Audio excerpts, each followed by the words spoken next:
आप देख रहे हैं आवाज इंडिया टीवी। यह है प्राइम टाइम। महाराष्ट्र राज्य में 7 तारीख को एक जीआर निकला जिसमें यह कहा गया कि पदोन्नति में जो आरक्षण होता है उसे रोका जाए, जबकि माननीय कोर्ट ने उसे यथास्थिति में रखने का आदेश दिया था। फिर भी राज्य सरकार ऐसा क्यों कर रही है, और इसी विषय में महाराष्ट्र के सभी SC ST और VJNT के जो कर्मचारी हैं वो लामबंद हो रहे हैं और एक नए संघर्ष की शुरुआत आरक्षण के लिए और पदोन्नति में आरक्षण के लिए कर रहे हैं। इसी विषय पर चर्चा करने के लिए पूरनचंद्र मेश्राम जी, जो कि अपने युवा आयु से ही, कॉलेज जीवन से ही इस आंबेडकरवादी आंदोलन में कूदे, पूरा उनका जो जीवन है इस आंदोलन से जुड़ा रहा, और जबकि वे नागपुर यूनिवर्सिटी के रजिस्ट्रार के पद से निवृत्त भी हो चुके हैं, फिर भी इस आंदोलन के साथ वो जुड़े हैं। डॉक्टर पूरनचंद्र मेश्राम जी, आपका बहुत बहुत स्वागत। जय भीम। बहुत ही भ्रम फैला है समाज में आरक्षण इस सब्जेक्ट के बारे में, इस शब्द के बारे में, और आरक्षण का विषय जब आता है तो शेड्यूल कास्ट, शेड्यूल ट्राइब्स को छोड़कर सारी बाकी जो समाज है, समाज में तबके हैं, उनकी जो आंखें हैं ऐसी खुल जाती है, उनकी भुइयां ऊंची हो जाती है कि आरक्षण की वजह से हमारा कुछ चला गया है, आरक्षण की वजह से बाकी लोगों पर अन्याय हो रहा है, आरक्षण के वजह से ये लोग जो दबे कुचले थे वो आगे चले गए, और आरक्षण के वजह से इस देश में मेरिट जो संकल्पना है उसको कहीं तो भी खतरा है। क्या लगता है, जब संविधान में आरक्षण लागू हुआ तो क्या यही परिस्थिति थी जो आज परिस्थिति है? देखो, ऐसा है कि अनुसूचित जाति जमाती या वर्ग को जो है, ये तो भारतीय राज्य घटना बनने के बाद 1950 के बाद ही उनको आरक्षण मिला हुआ है। लेकिन जो लोग इस आरक्षण का विरोध करते हैं, उन लोगों ने ये भी तो सोचना चाहिए कि 3000 साल तक किनको आरक्षण मिल रहा था। 3000 साल में जो वर्ण व्यवस्था के नाम के ऊपर कुछ वर्ग को आरक्षण दिया गया था, पढ़ने का अधिकार दिया था, शस्त्र पढ़ने का अधिकार दिया था, शास्त्र पढ़ने का अधिकार दिया था, उद्योग करने का अधिकार दिया था, तो सारा एम्प्लॉयमेंट जहां पर था वो सारा अधिकार तो ये 3000 साल से वो सारे वर्ण व्यवस्था ने उनको दिया था। तो 3000 साल से जिनको रिजर्वेशन मिला है उस रिजर्वेशन पे कोई बोल नहीं रहा। तो ये 3000 साल से कुछ वर्ग को जो रिजर्वेशन मिलने की वजह से जो समाज में विषमता तैयार हुई, तो इसी विषमता को दूर करने के लिए और समाज में समता प्रस्थापित करने के लिए भारतीय राज्य घटना में वो आरक्षण की तरतूद की गई है। भारतीय राज्य घटना के प्रीएम्बल में लिखा हुआ है कि equality in opportunity, equality in status, संधि में समानता चाहिए, तुम्हारे दर्जा में समानता चाहिए हर आदमी की। अगर संधि और दर्जा इसमें अगर तुमको समानता अगर देना है, तो जब तक तुम पब्लिक एम्प्लॉयमेंट में आप अगर रिजर्वेशन अगर नहीं दोगे तो ये समता प्रस्थापित नहीं हो सकती। और जिसका उल्लेख यहां पर आपने किया आजादी के बाद की स्थिति, तो आप मुझे बताइए कि जो 3000 साल से चला हुआ ये जो वंशपरागत जो आरक्षण था, तो 1950 के बाद जब देश आजाद हुआ तो क्या सारे भौतिक साधनों का, सारे नौकरियों का, सारे जमीन का क्या समान विभाजन हुआ था? नहीं हुआ था। तो 1950 के पहले जो वर्ग के पास जो भी संपत्ति थी वो थी, उनके पास जमीन भी थी, जायदाद भी थी, भौतिक सुख साधन भी थी, नौकरियां भी थी, एजुकेशन भी था। तो 1950 के बाद तो सारा इक्वल बंटवारा नहीं हुआ। तो फिर 1950 के बाद डॉक्टर बाबा साहब अम्बेडकर ने कहा कि मैं तो तुमको पॉलिटिकल डेमोक्रेसी दे रहा हूं, लेकिन सोशल और इकोनॉमिकल डेमोक्रेसी को इस्टेब्लिश करना ये जिम्मेदारी उन्होंने गवर्नमेंट को दी, सरकार को दी थी। तो जो आरक्षण जो है वो इस प्रकार का इकोनॉमिकल और सोशल डेमोक्रेसी प्रस्तापित करने का एक मार्ग है उसके अंदर, और इसलिए ये इक्वालिटी प्रस्तापित होना चाहिए। जो समाज में असंतुलन था, शासन व्यवस्था में कुछ भी लोग नहीं थे, ऐसे परिस्थिति के अंदर अगर हमको इनको अगर न्याय देना है, ये वर्ग को दूसरे वर्ग के बराबर अगर हमको लाना है, तो आपको जो है उन्हें आरक्षण देना पड़ेगा। शिक्षा में आरक्षण देना पड़ेगा, नौकरी में आरक्षण देना पड़ेगा। इसलिए सारे लोगों ने मिलकर इस आरक्षण तरतूद का समर्थन किया था और वो भारतीय राज्य घटना में उसका प्रावधान किया। इतना ही नहीं तो पूना पैक्ट में जब महात्मा गांधी जी आमरण उपोषण को बैठे थे, जब डॉक्टर बाबा साहब अंबेडकर ने स्वतंत्र मतदार संघ की मांग की थी, तो गांधी जी ने कहा कि देश की अस्पृश्यता दूर करने का मेरी जिम्मेवारी रहेगी, आप मुझे छोड़ दो। तो उस वक्त भी दलितों को, आदिवासियों को आरक्षण देने की जो बात है पूना पैक्ट के अंदर लिखी गई है। और उसके बाद बाबा साहब ने जो स्वतंत्र मतदार संघ की जो बात है उसको पीछे लिया गया था। तो ये ऐतिहासिक पार्श्वभूमि उसके पीछे है। तो इस आधार के ऊपर जो लोग इस तरह से बात करते हैं या जो आरक्षण का विरोध करते हैं, तो उन लोगों ने इस ऐतिहासिक पार्श्वभूमि को देखना होगा। 3000 साल से जो वर्ग रिजर्वेशन दे रहा था, तो क्या 3000 साल का रिजर्वेशन जो है अभी 1950 से तुम रिजर्वेशन जो दे रहे हो अभी 1921 तक, क्या 70 साल में आप 3000 साल का रिजर्वेशन आप कहोगे कि ये इक्वालिटी आ गई है? कौन कहेगा इस देश में इक्वालिटी आई है? अगर आप कहोगे कि भाई देश में समानता प्रस्तापित हुई है, किसी भी प्रकार का डिस्क्रिमिनेशन नहीं हो रहा है, सारे लोग समान राजकीय, सामाजिक और आर्थिक स्तर पे सब लोग समान हैं, वो समानता लाइए, हम आरक्षण को छोड़ देंगे, हम आरक्षण की बात नहीं करेंगे। कुछ लोग शेड्यूल कास्ट, शेड्यूल ट्राइब के भी है जो कहते हैं कि बहुत हो गया, अभी 70 साल हो गए, अब आरक्षण शेड्यूल कास्ट ने और शेड्यूल ट्राइब्स ने और विजेएनटी ने छोड़ देना चाहिए। बहुत सारे अधिकारी भी हैं ऐसे जो इस तरह की बातें करते हैं। आए दिन हम सोशल मीडिया और मीडिया पर देखते हैं। इतना नहीं, भारत के माननीय राष्ट्रपति जी भी ये बात कह चुके हैं कि अब आरक्षण छोड़ देना चाहिए क्योंकि एक तबका है जो आगे आ चुका है। क्या सही में ये तबका आगे आ चुका है? ये जो अनुसूचित जाति जमाती के कुछ लोग जो है जी, जो व्यवस्था के जात साथ जुड़े हुए हैं, उनका ऐसा बोलने के लिए वो लोग वापर कर रहे हैं, गैर वापर है ये। तो क्या आप मुझे, बाबा साहब आम्बेडकर ने 1942 में उस वक्त गवर्नर जनरल को, दैट टाइम वो उस वक्त वो मंत्री थे, तो उन्होंने एक निवेदन दिया था। वो निवेदन के अंदर बाबा साहब ने कहा था कि अनुसूचित जाति के वर्ग के मंत्री बनने से उनके प्रश्न छूटने वाले नहीं है। ये उन्होंने जब उस वक्त वो मंत्री थे, जब तक शासन व्यवस्था में आप नौकरियों में दलित वर्ग के लोगों को आप प्रावधान नहीं करोगे या उन्हें प्रतिनिधित्व नहीं दोगे, अगर उन्हें प्रतिनिधित्व मिलेगा तो इस देश के धोरण तय करने के प्रक्रिया में वो शामिल हो गए। बिल्कुल। और जब वो धोरण तय करने के प्रक्रिया में शामिल हो गए तो अपने दलित आदिवासी समाज के हितों का धोरण बनाएंगे, और जब वो धोरण बनाएंगे तो वो उसमें उसका कल्याण होगा, विकास होगा। और इसलिए एक व्यापक भूमिका को सामने हुए रखते हुए केवल रिजर्वेशन जो है सिर्फ पेट भरने का साधन नहीं, तो बाबा साहब रिजर्वेशन को उस ढंग से रखना चाहते कि हमें जो है we want participation and sharing in the policy making and decision making. तो इसलिए बाबा साहब कहते हैं कि मंत्री और राष्ट्रपति बनने से सवाल नहीं छूटते, जो इसका उल्लेख आप लोगों ने किया है। सवाल जब होता है कि यहाँ के सब लोगों को आप जब तक निर्णय लेने की प्रक्रिया में या धोरण तय करने की प्रक्रिया में आप जब तक नहीं समाओगे, तब तक इस देश में जो है उन समाज की उन्नति नहीं होगी। इस परिप्रेक्ष्य में वो देखना चाहते हैं। तो आप मुझे बताइए कि बाबा साहब की जो आइडियोलॉजी थी कि भाई यहाँ का दलित वर्ग, आदिवासी वर्ग जब तक निर्णय लेने की प्रक्रिया में, धोरण समाने की प्रक्रिया में शामिल नहीं होगा, तब तक उसके प्रश्न नहीं छूटेंगे। तो आप मुझे बताइए, ये देश के जो धोरण तय करने वाली सारी व्यवस्था है, इस व्यवस्था में उनका प्रतिनिधित्व कितना है?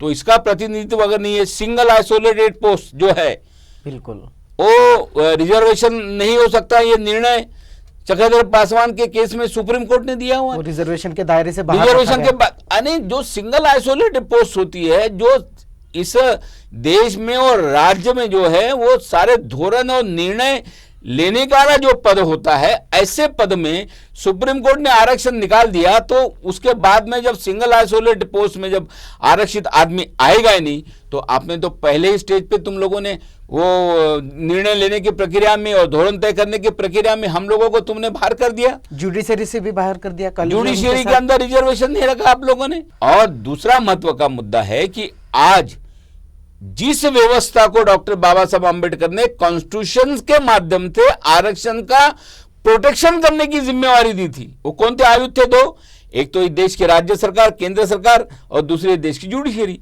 इन दो लोगों के ऊपर जिम्मेदारी सौंपी थी भारतीय राज्य घटना ने कि तुम्हारे ऊपर जिम्मेदारी है कि इस देश का जो भी मागास वर्गीय, बैकवर्ड क्लास का आदमी, एससी है, एसटी है, उन्हें उनकी सामाजिक आर्थिक रक्षा करना, उनको संरक्षण करना, ये तुम्हारी जिम्मेदारी।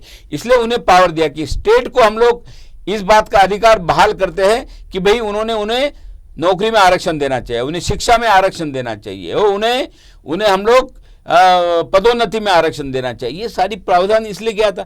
लेकिन आज सबसे दुख की बात ये हो रही है कि जिस व्यवस्था को, शासन व्यवस्था को और न्याय व्यवस्था को इस आरक्षण के संरक्षण की जवाबदारी इंडियन कॉन्स्टिट्यूशन ने दी, आज अगर वही व्यवस्था तुम्हारा आरक्षण छीन लेती है तो मुझे ऐसा लगता कि ये देश में आज संविधान का जो मूल्य है, संविधान के जो हक है, वो खतरे में आए हुए हैं। ये बात को सारे लोगों ने बड़े परिव्यू में देखने की आवश्यकता है। बिल्कुल, अभी जैसे कि ओबीसी आरक्षण, जो पॉलिटिकल आरक्षण था, उसको निरस्त किया गया। बहुत सारे ओबीसी लीडर अभी चुनाव में लड़ने से रह गए। इसी प्रकार जो रिजर्वेशन एजुकेशन में एमबीबीएस में था, वो ओबीसी का खत्म हो गया है, और बहुत सारा धीरे धीरे ओबीसी का भी आरक्षण खत्म हो रहा है। लेकिन हम देख रहे हैं कि ये जो तबका है, जो खुद को एक हिंदुत्व के साथ जोड़ रहा है, लेकिन वो संविधान के मार्ग पर नहीं आ रहा है, उनके तत्वों के साथ नहीं जुड़ रहा है। तो ऐसे में ये जो लड़ाई लड़ रहे हैं, शेड्यूल कास्ट, शेड्यूल ट्राइब्स, वीजेएनटी, अगर ओबीसी उनके साथ नहीं आता है तो इस लड़ाई का अंजाम क्या होगा? देखो, ये जो रिजर्वेशन मांगने वाला जो वर्ग, जब मंडल कमीशन जब सामने आया जी, तो ये मंडल कमीशन की लड़ाई किसने लड़ी है? मंडल कमीशन की लड़ाई उस वक्त सारे अनुसूचित जाति के लोगों ने ही देश में लड़ी हुई है।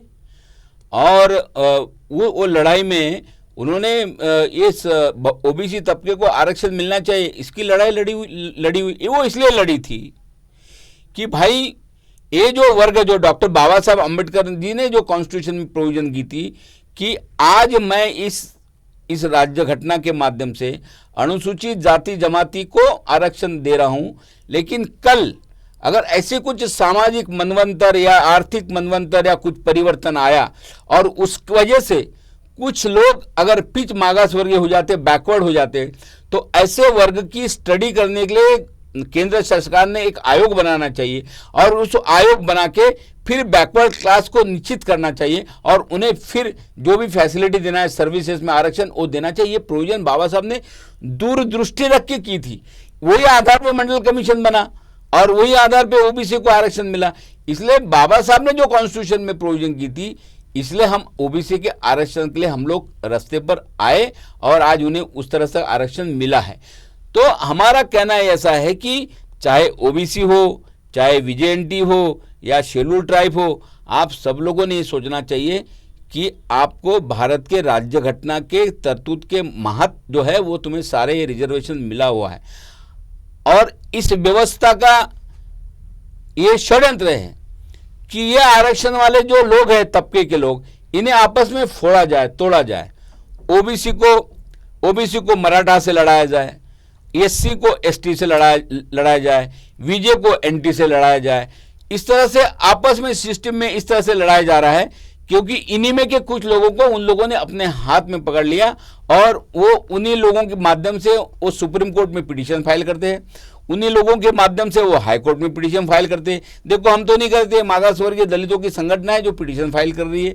तो इसी तरह उनको हाथ में पकड़कर ये तोड़ने की राजनीति चल रही है। तो इसलिए चाहे वो ओबीसी का आरक्षण हो, चाहे वो शेड्यूल कास्ट का आरक्षण हो या अनुसूचित जाति का आरक्षण हो, धीरे धीरे वो खत्म करेंगे, एक में के खिलाफ में लड़वा कर, और एक में के खिलाफ में खड़ा करके वो तोड़ने की कोशिश करेंगे। और एक दिन ऐसा आएगा कि सारा समाज आरक्षण से वंचित होगा। इस षड्यंत्र को इस देश के तमाम ओबीसी, इस देश के तमाम शेड्यूल ट्राइब के लोग और दलित अनुसूचित जाति के तमाम तबके के लोग, वीजेएनटी के लोग, इन लोगों ने सोचना चाहिए गंभीरता से कि हम एक षड्यंत्र के शिकार हो रहे हैं। और इसलिए आने वाली जो लड़ाई है, ये लड़ाई केवल तुम्हारे हमारे आरक्षण की नहीं है। तो ये सिस्टम इस समाज जो कॉन्स्टिट्यूशन ने दिया हुआ जो सारा आरक्षण है, वो चाहे किसी भी तबके का हो, वो खत्म करने का इस साजिश रच रही है।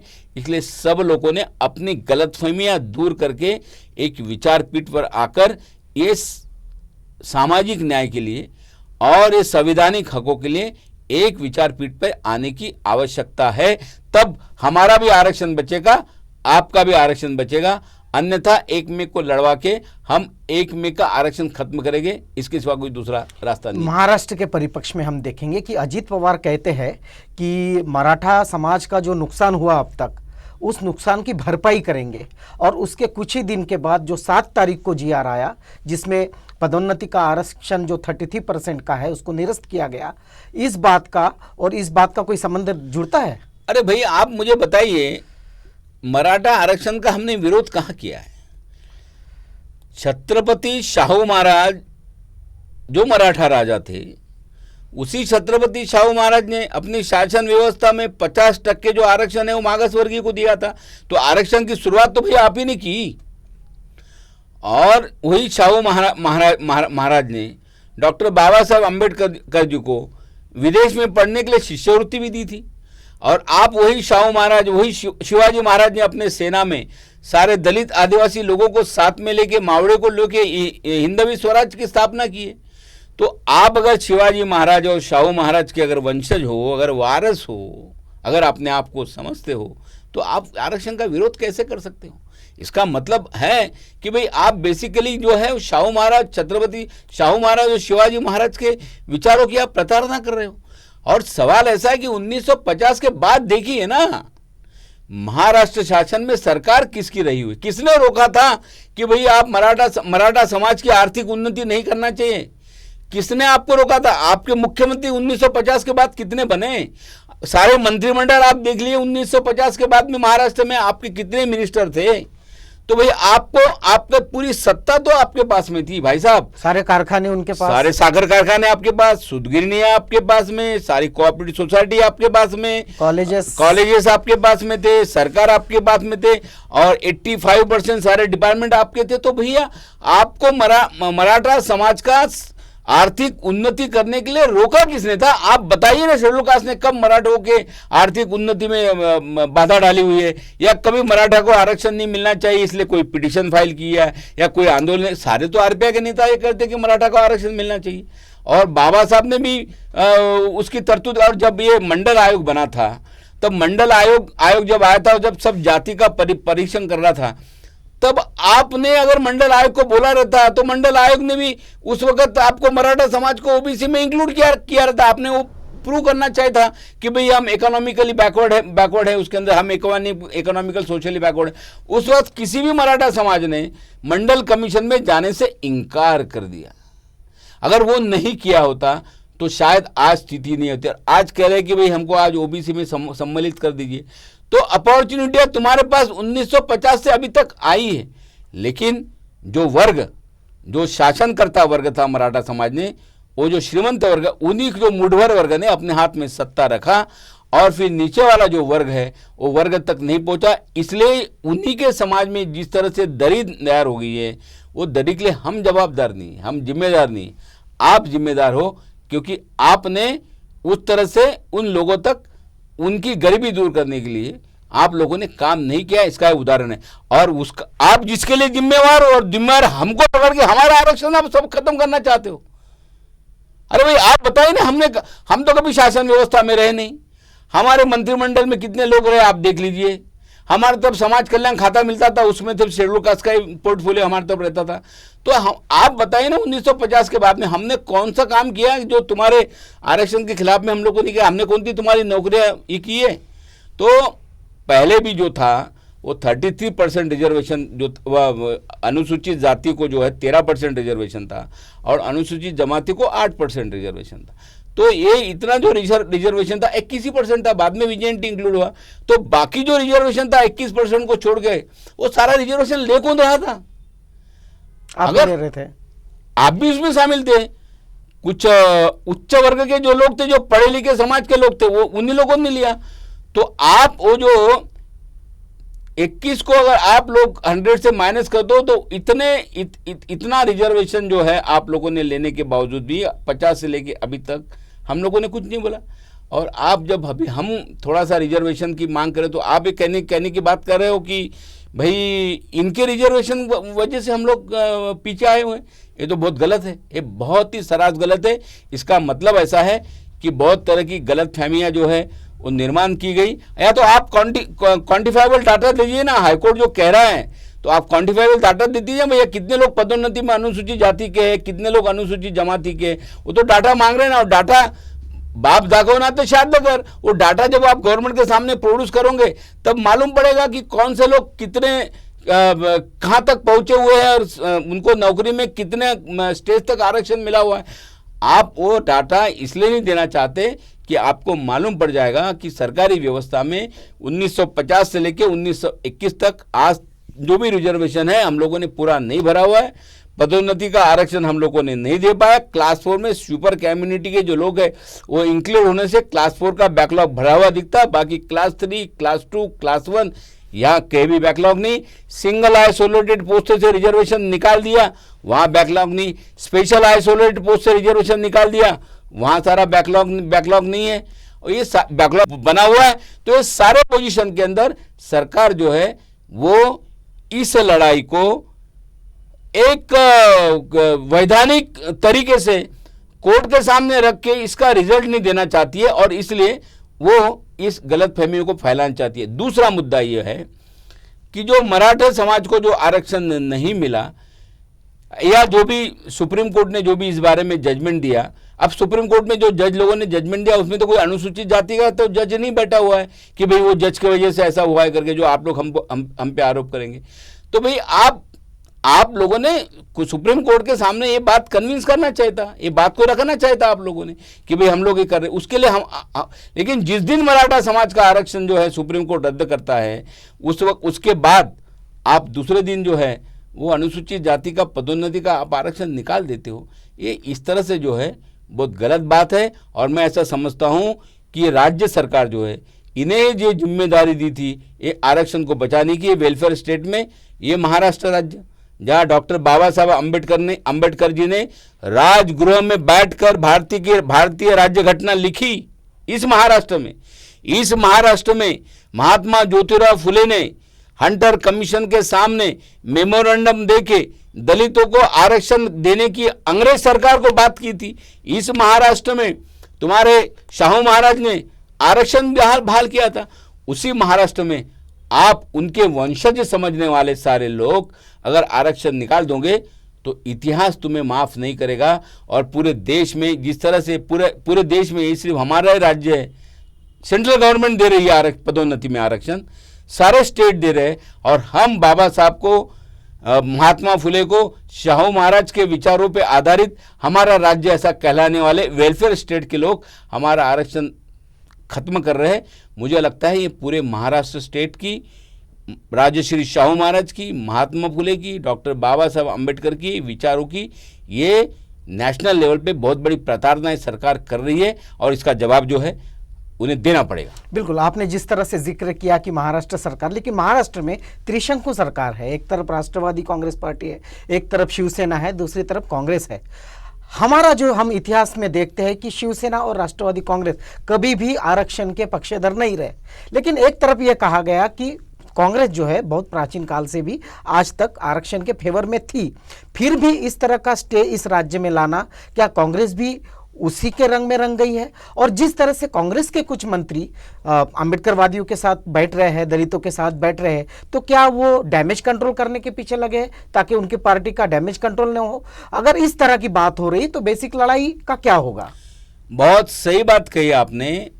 मैं तो ऐसा समझता हूं कि ये अनुसूचित जाति जमाति के एक आरक्षण के बारे में केवल सरकार में बैठे हुए 3 पक्ष ही नहीं तो अपोजिशन में बैठने वाली पार्टी भी कुछ नहीं कह रही है। सबसे दुख की बात यह है। यानी इसका मतलब है कि सारे ही राजकीय पक्ष जो है वो इस इशू को अपने एजेंडा पे नहीं ला रहे। ये सबसे दुख की बात है। कोई नहीं कह रहा। सभी लोग ओबीसी के आरक्षण के लिए कह रहे हैं, ठीक है, अच्छी बात है। सभी लोग मराठा के आरक्षण के लिए कह रहे हैं, चलो अच्छी बात है। लेकिन आज मुझे बताइए कौन सा पक्ष है जो छाती तान के रखता है कि हमने हमारे पार्टी के मीटिंग में हमने ये इशू रखा था और हमने ये डिसीजन लिया हुआ है कि अनुसूचित जाति जमाती के पदोन्नति के आरक्षण के बारे में हम लोग लड़ेंगे। किसी भी पॉलिटिकल पार्टी ने आज अपना एजेंडा वो बनाया नहीं है। इसके पीछे का कारण क्या है, जिसका उल्लेख आपने कांग्रेस का किया था। मैं कहना चाहता हूं कि इंदिरा साहनी के प्रकरण में सबसे पहले पदोन्नति का आरक्षण निकाल देने का निर्णय सुप्रीम कोर्ट ने लिया था, जब कॉन्स्टिट्यूशनल बेंच था वो। तो वो भी इंदिरा साहनी के प्रकरण में एक्चुअली जो है वो ओबीसी का प्रकरण उनके सामने था, एससी एसटी के आरक्षण का कोई भी प्रकरण उनके सामने नहीं था। फिर भी इंदिरा साहनी के प्रकरण में अन्य से सुप्रीम कोर्ट ने एससी एसटी के पदोन्नति के आरक्षण के ऊपर उंगली रख दिया। अरे भाई, तुम्हारे सामने कौन सा इशू था? तुम्हारे सामने तो ओबीसी के आरक्षण का इशू था, ये तो इशू था ही नहीं। उसके बावजूद भी उस वक्त ये जो है अनुसूचित जाति जमाती के पदोन्नति का आरक्षण आने वाले 5 साल के बाद खत्म करने का निर्णय उन लोगों ने लिया। ठीक है, लिया, लेकिन उसके बाद क्या हुआ? उसके बाद कांग्रेस की सरकार थी, सुप्रीम कोर्ट के इस निर्णय को निरस्त करने के लिए कॉन्स्टिट्यूशन अमेंडमेंट करनी थी। तो उस वक्त कांग्रेस की सरकार ने ही 77वीं घटना दुरुस्ती की और वो घटना दुरुस्ती करके एससी एसटी को पदोन्नति में आरक्षण देने का प्रावधान राज्य सरकार को करने के उन लोगों ने अधिकार दे दिए उसके अंदर। उसके बाद वीरपाल सिंह के प्रकरण में जो निर्णय हुआ था कि जो अनुसूचित जाति के लोग जो पदोन्नति में आरक्षण लेते हैं और जो ओपन कैटेगरी का लोग जो है उनके साथ में लगता है तो उसे पदोन्नति नहीं मिलती, तो ये पीछे वाला आने वाला जो आदमी है वो आगे चला जाता है और उस साथ में आने वाला ओपन कैटेगरी का आदमी जो पीछे रहता है। तो इसने वो ये जो कॉन्सिक्वेंटल जो प्रमोशन था उसको रोक दिया उन लोगों ने वीरपाल सिंह के प्रकरण के अंदर।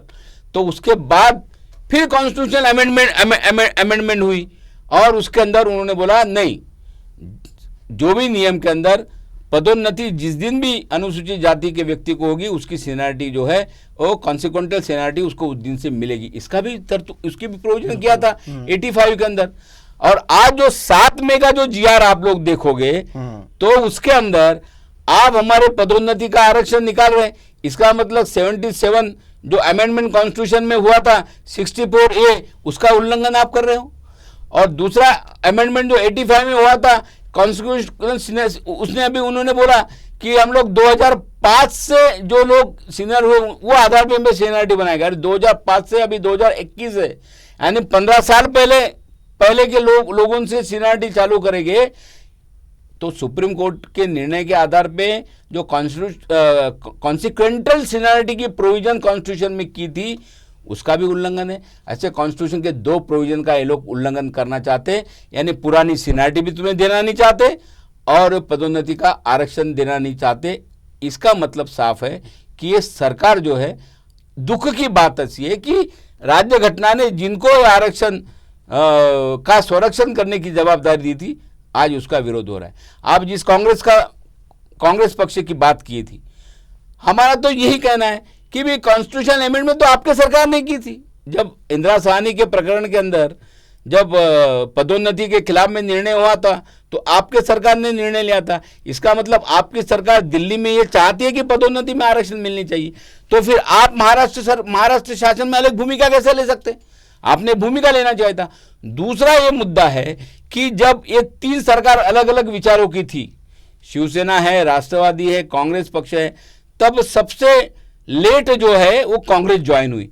उनको लगा कि ये दोनों पक्ष हमारे विचारधारा से जुड़ते नहीं, फिर अगर इनके साथ में अगर बैठना है तो हम लोग कॉमन मिनिमम प्रोग्राम बना के हम इनके साथ में बैठेंगे।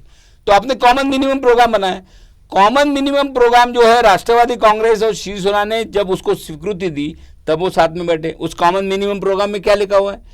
राज्य के अनुसूचित जाति जमाती के लोगों के हितों का हम लोग रक्षण करेंगे, ये लिखा हुआ है। तो कॉमन मिनिमम प्रोग्राम है, दोनों सरकार ने मान्य किया था, तब आप उनके साथ में बैठे। आज उनके हितों की अगर रक्षा नहीं हो रही तो तुम्हारे कॉमन मिनिमम प्रोग्राम को जो है उससे कोई मतलब नहीं, उन्हें कचरे के टोपली में डाल दिया है। तो आप लोगों ने उनको बोलना चाहिए, अगर आप कॉमन मिनिमम प्रोग्राम एक्सेप्ट नहीं करते, जिस आधार पर हम तुम्हारे साथ बैठे हुए थे, हम लोग तुम्हारे साथ नहीं बैठना चाहते। क्यों ये भूमिका कांग्रेस नहीं ले रही है? और सबसे पहले कांग्रेस को सरकार में लाने का जो है उसका जनाधार कौन है? उसका जनाधार महाराष्ट्र में अनुसूचित जाति, अनुसूचित जमाती, माइनॉरिटी, विजेएनटी, ये उनका जनाधार है। ये जनाधार के आधार के ऊपर तो उनकी सरकार, वो लोग वहां बैठे हुए हैं। शिवसेना और राष्ट्रवादी ये को ये मालूम है कि ये हमारा जनाधार नहीं है, तो इसलिए ये रिजर्वेशन निकाल सकते हैं। लेकिन कांग्रेस का अगर वो जनाधार है, अगर कांग्रेस को हम लोगों ने चुन के दिया हुआ है, तो कांग्रेस की ये नैतिक संवैधानिक जवाबदारी बन जाती है कि उन्होंने हमारे हितों की रक्षा करना। लेकिन आज क्या बात है कि वो लोग चुप बैठे हुए हैं। वो क्या बात है कि आज कांग्रेस के महाराष्ट्र कार्यकारिणी के अंदर वो प्रस्ताव रख के इस बात को विरोध करने का वो लोग निर्णय नहीं ले रहे। क्या बात है कि उनकी दिल्ली की हाईकमांड उनको इस बात का आदेश नहीं दे रही है। वो क्या बात है कि हमारे आदरणीय मंत्री नितिन राउत जी, जिनको जो पूरे देश के अनुसूचित जाति सेल के अध्यक्ष है, जो पूरे देश का नेतृत्व कर रहे, वो महाराष्ट्र में हमको न्याय नहीं दिला पा रहे। क्या बात है, कौन सी बात है, ये बात को समझ लेना पड़ेगा। और इसलिए मैं कह रहा हूं कि कांग्रेस पार्टी ने जो है इसमें भूमिका लेने की आवश्यकता है। अगर ये भूमिका अगर नहीं लेगी तो इस देश में, ये राज्य में आदिवासी, दलित, विजेएनटी, वो सारा तमाम वर्ग जो है, ये वर्ग ने बैठ के फिर अपनी एक पॉलिटिकल शक्ति, जो राजकीय शक्ति, उसके निर्माण की पहल करनी आवश्यक है। अदरवाइज ये लोग आपको गृहित पकड़ेंगे, टेकन फॉर ग्रांटेड समझेंगे। आप उन्हें, वो तुम्हारे रक्षा करे या न करे, तुम्हारे को हक दे या न देंगे, उन्हें मालूम है कि आप उन्हें चुन के दोगे तो फिर वो तो ये करने वाले ही है। इसलिए अभी ये लड़ाई जो है, ये अभी पॉलिटिकल इशू बन गया ये तुम्हारे आरक्षण का, तो उसका जवाब भी समाज को पॉलिटिकली देना पड़ेगा। बिल्कुल। 7 तारीख के जीआर के बारे में जिक्र करते हैं कि एक तरफ माननीय न्यायालय कहते हैं कि स्टेटस को रखे जाए, यथास्थिति रखी जाए। यथास्थिति का मतलब होता है कि हाँ भी नहीं और ना भी नहीं।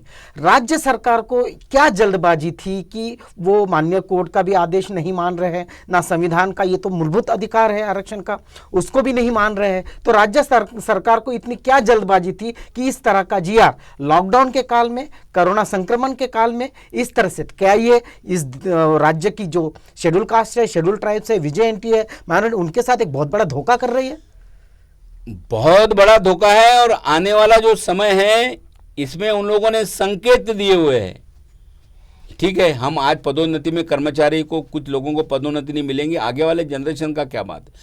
सवाल ऐसा है कि जब सुप्रीम कोर्ट में, जब ये महाराष्ट्र शासन ने वो पदोन्नति का जो जीआर था आरक्षण का, उसको जब रद्द-बदल किया, तो इसी महाराष्ट्र गवर्नमेंट ने सुप्रीम कोर्ट में एसएलपी फाइल करके उच्च न्यायालय के निर्णय का विरोध किया है। यानी तुम्हारा वहां पर जो एफिडेविट फाइल हुआ है सुप्रीम कोर्ट ने, उसमें तुमने उच्च न्यायालय के निर्णय के खिलाफ में एफिडेविट फाइल किए, उस एफिडेविट के आधार के ऊपर उन्होंने आपको स्टेटस को दिया हुआ है। बिल्कुल। और इधर आप, उधर सुप्रीम कोर्ट में आप एफिडेविट फाइल कर रहे हो, और इधर आप जो है रिजर्वेशन के खिलाफ में आप जीआर निकाल रहे हो। और इधर जो हाईकोर्ट के सामने जब पिटीशन फाइल हुई, तो पिटीशन फाइल होने के बाद में सबसे दुख की बात है कि यहां पर उन्होंने जो एफिडेविट फाइल किया है, जो हाईकोर्ट में जो केस अपनी आज चल रही है, उसके अंदर पदोन्नति के आरक्षण के खिलाफ में एफिडेविट फाइल किया। तो भाई सरकार की ये दुटप्पी धोरण, एक तरफ सुप्रीम कोर्ट में आप फ्योर में फाइल कर रहे हो एफिडेविट, और इस वक्त इधर हाईकोर्ट के अंदर आप लोगों को विरोध कर रहे हो। और सबसे दुख की बात है कि मंत्रीगण के बीच में जो बैठक हुई थी, हमारे आदरणीय मंत्री नितिन राउत साहब वो बैठक में बैठे थे, वो इस पदोन्नति के लिए जद्दोजहद कर रहे हैं, उनका हम लोग तो चलो स्वागत ही करेंगे। लेकिन जब वो मंत्रीगण के बैठक में ये तय हुआ, जो भी कुछ डिसीजन हुआ, तो बाहर आके सारे लोग कहने लगे कि हम सकारात्मक हो, हम सकारात्मक है, हम पॉजिटिव है। यानी ये जो हमको सबको लगा कि भाई 7 में का जीआर जो है वो आगे पीछे रद्द करने की कुछ तय हुआ इनका, लेकिन ये कुछ बोलना नहीं चाहते। लेकिन सारे मंत्रीगण पॉजिटिव है, इस तरह से मैसेज दिए गए बाहर, इस तरह से बोला गया। और मंत्रीगण की बैठक के दूसरे दिन मंत्रालय में 61 अवर सचिव के पदोन्नति के आदेश निकले। तो क्या ये सरकार पॉजिटिव है? उसके बाद हाईकोर्ट ने सुनावनी लेने के बाद ऑर्डर दिया था स्टे का, वही सरकार ने अपने सारे वकील भेज के दूसरे दिन ये कहा कि सर आप स्टे कैसे दे रहे, हम लोग तो सारे लोगों की पदोन्नति कर ही रहे हम लोग, तो उसमें वो सारे लोग जो है वो तो उसमें ये हो जाएंगे, पदोन्नति से जो है उसके अंदर एग्रीड हो जाएंगे तो बाधित हो जाएंगे आपके निर्णय से, तो आप वो निर्णय उसके बाद सेकंड डे बाद में वो जो उन्होंने अब खुद का निर्णय विड्रॉ किया हाई कोर्ट ने, और बाद में जब 21 तारीख को जो आया तो 21 तारीख के अंदर उनके ही वकील को जब पूछा गया तो उनके वकील ने कहा कि हम लोग तो जीआर के आधार पर पदोन्नति कर देंगे। तो हाईकोर्ट महोदय ने निर्णय दिया उसके अंदर कि भाई सारी पदोन्नति है subject to the decision of court, आप लोग कर लीजिए। तो भाई जब आप पॉजिटिव है ऐसा कह रहे थे मंत्रिगण के बैठक में, तो यही तुम्हारा पॉजिटिव धोरण है कि जो आप हमारे आरक्षण के खिलाफ में एफिडेविट फाइल कर दिया। तो आपने हाईकोर्ट में ये कहना चाहिए था कि हम लोग ये जीआर को बदलने के लिए या इसको रद्द करने के लिए हम लोग पहल कर रहे हैं, तो हम अभी फिलहाल जो है हम लोग पदोन्नति लोगों को नहीं देंगे, ये पॉजिटिव निर्णय हो सकता था। यानी इस तरह से सरेआम जो है वो लोगों को बनाया जा रहा है, और उसमें जो है जो आदिवासी समाज के मंत्री है, जो अनुसूचित जाति के मंत्री है, विजेएनटी के मंत्री है, ये सारे मंत्री जो है वो इशू पे क्यों नहीं बोल रहे हैं। जो अनुसूचित जाति और अनुसूचित जमाती के राखीव मतदार संघ से जो आमदार चुन के आए वो क्यों नहीं बोल रहे हैं। जो राखीव मतदार संघ से जो खासदार चुन के आए हैं वो क्यों नहीं बोल रहे हैं, ये सबसे बड़ा प्रश्न है। और ये क्यों नहीं बोल रहे हैं तो उनका मुंह खोलने का काम एक जन आंदोलन से ही हो सकता है। इसलिए लड़ाई शुरू हुई है। ठीक है, कुछ दिन तक अनुसूचित जाति के लोग या विजेएनटी के लोग कम प्रमाण में आंदोलन में आएंगे, लेकिन सवाल ऐसा है कि जहाँ तुम्हारे जीने मरने की लड़ाई अगर सामने आई है तो आज तुम्हें लड़ाई पे आना पड़ेगा। इसकी शुरुआत है। और 26 तारीख को जो हमने पूरे महाराष्ट्र में जो आंदोलन हम लोगों ने जो किया हुआ है, इस आंदोलन की हम लोग शुरुआत कर रहे हैं। और ये इशू जो है अभी ये पदोन्नति के आरक्षण का इशू रहेगा ही नहीं, बिल्कुल वो अपने सारे व्यापक लड़ाई का एक अंश रहेगा। उसके साथ साथ इस राज्य में जिस तरह से अनुसूचित जाति जमाती के हकों को छीना जा रहा है, कंपोनेंट प्लान जो रहता है अनुसूचित जाति के जमात की जो प्रोविजन रहती है, वो प्रोविजन को आप जो है उन्हीं के जो भी योजना है उस पर खर्च करना चाहिए। उसके बावजूद भी सारी प्रोविजन आप हटा के दूसरी तरफ करते हो। आपने बाल्टी की सारी प्रोविजन सारथी में ट्रांसफर कर दिए। नागपुर का समता प्रतिष्ठान आप लोगों ने बंद करवा दिए। समाज कल्याण विभाग की 27 योजनाएं आप लोगों ने बंद कर दिए। 2 साल से विद्यार्थियों को शिष्यवृत्ति नहीं मिल रही। परदेशी शिष्यवृत्ति आप लोगों ने भेजा, लेकिन वो भी 2 साल से रिलीज नहीं हो रही है। तो ये सारी चीजें हैं। तो इसका मतलब और जो हमारे खाजगी इंजीनियरिंग कॉलेज और मेडिकल कॉलेज है, जो सुप्रीम कोर्ट ने निर्णय दिया है कि भाई उन्हें वहां पर आरक्षण नहीं देना था, उसमें भी उसके निर्णय के खिलाफ में अपील करने की आवश्यकता थी महाराष्ट्र गवर्नमेंट ने, उन्होंने उसके खिलाफ में अपील नहीं की। तो शिक्षा का और तुम्हारे नौकरी का आरक्षण, बाबा साहब आम्बेडकर ने इस व्यवस्था से लड़ने के लिए हमको 2 वेपन्स दिए थे, एक शिक्षा और दूसरा आरक्षण। तो ये हमारे दोनों वेपन्स को हमारे हाथ से छीनने का ये षड्यंत्र है। शिक्षा से रोका जाए, आरक्षण से रोका जाए, तो ये सारे वेपन इनके हाथ से अगर छीन लेंगे तो फिर ये लोग रास्ते पे आएंगे। और इसलिए हमारे जो मूलभूत जो अधिकार है, जो हमें शिक्षा का अधिकार मिला हुआ है या जो तुम्हें आरक्षण का जो अधिकार मिला हुआ है, उसके लिए जो है आने वाले हमारे जनरेशन के लिए इनके हकों की रक्षा होना चाहिए। इसलिए हम सब लोगों ने इस तरह से उसकी वैधानिक लड़ाई, उसकी जमीन की लड़ाई लड़नी पड़ेगी, तभी हमको यहाँ पर न्याय मिल पाएगा। बिल्कुल, हमको वैधानिक लड़ाई, रास्ते पर जो उतर के लड़ाई, जमीन स्तर की लड़ाई हमें लड़नी पड़ेगी, तभी हमारे हाथ में कुछ आ सकता है। डॉक्टर बाबा साहब अम्बेडकर कहते थे कि मांगने से कुछ नहीं मिलता, आपको आपके हकों को छीनना होगा। और आज पूरनचंद मेश्राम साहब ने यही बात कही कि अधिकारों को छीनकर लेना होगा, और उसके लिए ये सब तबके हैं संघर्ष के लिए बिल्कुल तैयार है। पूरनचंद मेश्राम साहब, आप स्टूडियो में आए, इस पर बेबाकी से बात की, आपका बहुत बहुत धन्यवाद। Thank you. जय भीम। देखते रहिए आवाज इंडिया टीवी।